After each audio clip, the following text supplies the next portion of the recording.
Viva Piñata is an interesting series, and I don't mean that in a bad way. Either you've played it and you loved it, or you have absolutely no idea what it is. There's no gray area.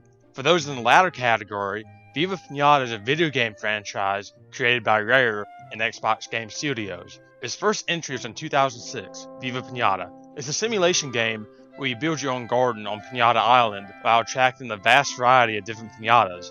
It's a very addictive and surprisingly in-depth game. You can evolve piñatas into different species, romance them, discover new species, play Doctor Wu and make abominable hybrids, and so much more. It spawned a sequel 2 years later, Viva Piñata Trouble in Paradise. It also spawned a mobile game, Pocket Paradise, and a Mario Party type game called Party Animals, and even its own TV show. For a while it seemed Viva Piñata was everywhere. I remember in the late 2000s seeing advertisements, the show, and the merchandise everywhere, but then the series just dropped off the map. Don't get me wrong, I feel as that the series is getting more attention nowadays via Let's Players, speedrunners, and newcomers to the franchise, but it just seemed Viva Piñata was just wiped from the planet. Even now with the increasing popularity, I find it interesting that despite all the toys, merchandise, advertising, video games, and much more, that a lot of people have never heard of the series at all. It's like if a lot of people never heard of the Dead Rising franchise, or the Arkham series. Now, it's about to be 13 years since Trouble in Paradise, and I can only hope that someday we'll get a sequel or remake, but I'm not holding my breath. However, wouldn't it be fun to envision what a potential sequel would be? I first got the inspiration to do this video from Leaky Tapman's video nearly 10 years ago, back when Viva Piñata was still relevant. And then recently, I saw Smash Shoe's Viva Piñata Iceberg video. For the sake of the video, we're only going to be referring to the first game and Trouble in Paradise, which collectively I'll sometimes refer to as the duology. Apologies for those wanting a Pocket Paradise or Party Animal sequel, but welcome to the Game Changer, my ramblings of what I would want from a Viva Piñata 3.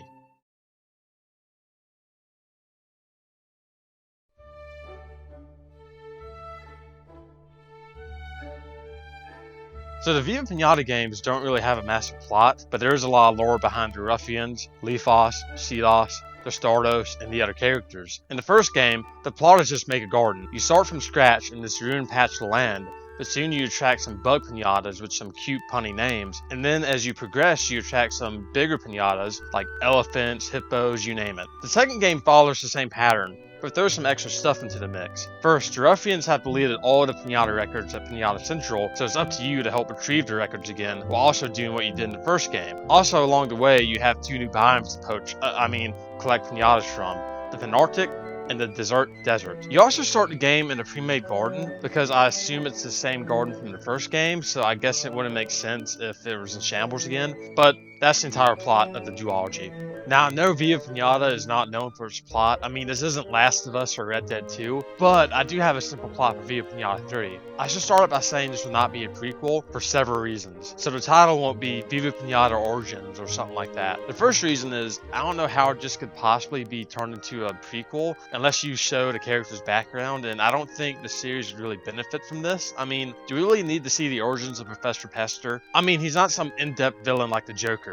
Second, and this one is more personal, I really hate it when franchises do a prequel when there's no need to. Sometimes they work, but I swear the early 2000 teens caused an obsession with prequels, and I think we're finally getting out of this prequel craze. So my sequel pitch would be called Viva Piñata 3 Return to Paradise. I can't really think of a better name. If the second game was called Trouble in Paradise, I'm also going to include Paradise in the third game's title. Yeah, we're going with the MCU Spider-Man trope of having the same word appear in all of the franchise's titles. So what is the plot of Viva Piñata 3? Well, years after the original garden was created, it fell into shambles again. Meanwhile, Professor Pester is trying to undermine Piñata Central in some wacky way. He's trying to destroy the bridge leading to the Canonada, the giant cannon Piñata Central uses. Let's give him some dynamite. He's already a terrorist, so it's no biggie. But the ruffians mess it up somehow, and instead the mountain or wherever it is explodes. Then we see these huge monstrous silhouettes appear and scare off the ruffians. We don't see what they are yet. Then we see a montage of certain piñatas running away in fear and just complete chaos. Then a massive piñata foot steps into view, and it's a piñata T-Rex.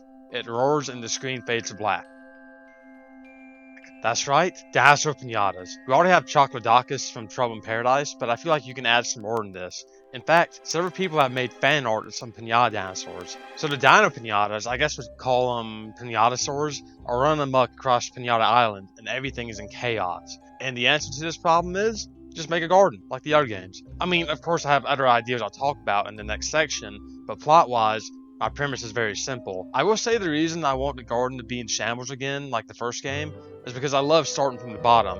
Having to break all the debris and pound away at the hard soil while also attracting your first pinatas is really something I think the second game missed. I know it's probably a personal nitpick, but I feel like Trouble in Paradise didn't really capture this well. I mean, they started you off with a decent, somewhat finished garden. But as I already said, I guess they had to do that because I think it's supposed to be the same garden from the first game, but I'm going off track. On to the main gameplay functions and the pinatas.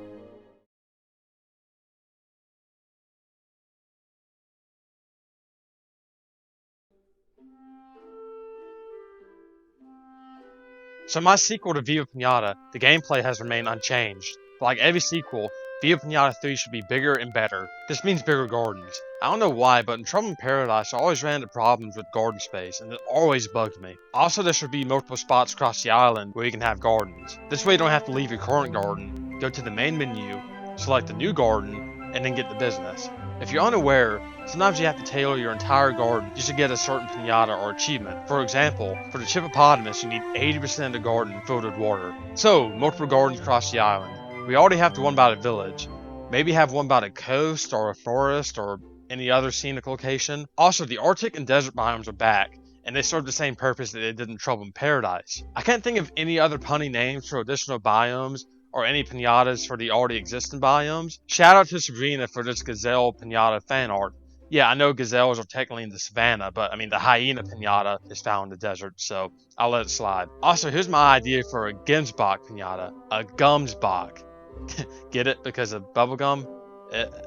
Yeah. I think this next idea should be pretty unique to Viva Piñata 3 and should probably be the best selling point. An underwater garden. I'm sure there's some aquarium simulators out there, but I think this could work.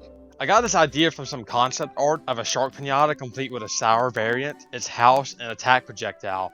This can open the door to so many other pinatas and gameplay mechanics. I want it to be a garden location instead of a potion location like the desert in Tega because I think it's pretty unique. Now, I don't have a lot of ideas for pinata names, so bear in mind childish pun names.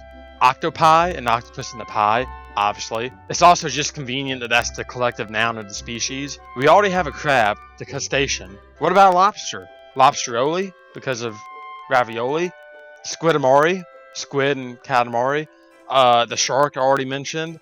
Piracha, piranha and sriracha sauce. The prehistoric pinatas could be the tamalabite, trilobite, and tamales. And Promesiosaurus, Plesiosaurus, and pomelo fruit. I'm trying my best here, guys. Now for the pinatasaurs. Obviously, you have to bring back the Chocolodocus. Since you can change what type of body, head, and tail it has between the options of Apatosaurus, Stegosaurus, and Triceratops, I'm not sure what to do with them.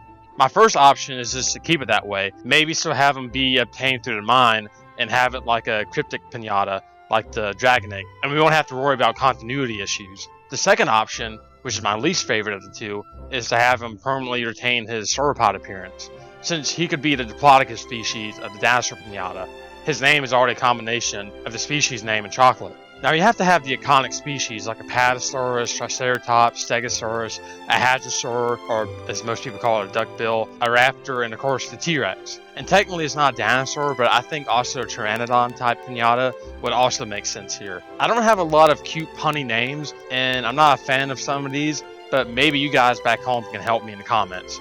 Brachioli, Brachiosaurus and broccoli, Triceratops, Triceratops and pork chops, Parasaurolophus, Parasaurolophus and falafel, Styrac, Styracosaurus and Araca ribs. And if you guys want to help out with any other species, feel free to let me know in the comments.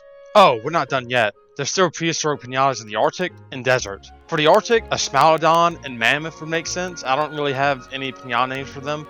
For the desert, maybe some prehistoric reptiles like Dimetrodon. Also, maybe the possibility of more pinata hybrids. The first few games only had the pixie, the offspring of the swan, and the pig pinatas, but this concept art of a proposed platypus hybrid from the duck and beaver pinatas sparked some interest in me.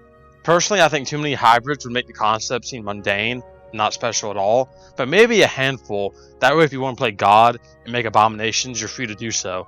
Off the top of my head, I can't think of any unique hybrids, so again, let me know what you guys think in the comments. On to the actual garden part of the garden.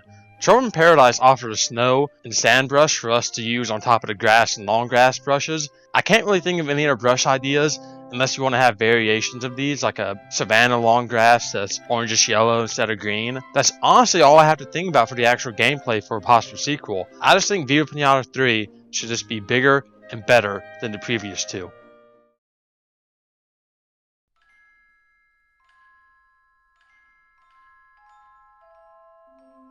I will always love Viva Piñata, and I hope that one day we do get a sequel. Viva Piñata isn't necessarily forgotten, and I've already mentioned it seems to be getting more attention nowadays. I know this is a shorter episode compared to my other videos, but let me know what you guys think about my ideas for Viva Piñata 3. Do you agree or disagree? What would you add to the game, and what fun Piñata names can you come up with? If you enjoyed the video, please like and subscribe, and I'll see you guys next time.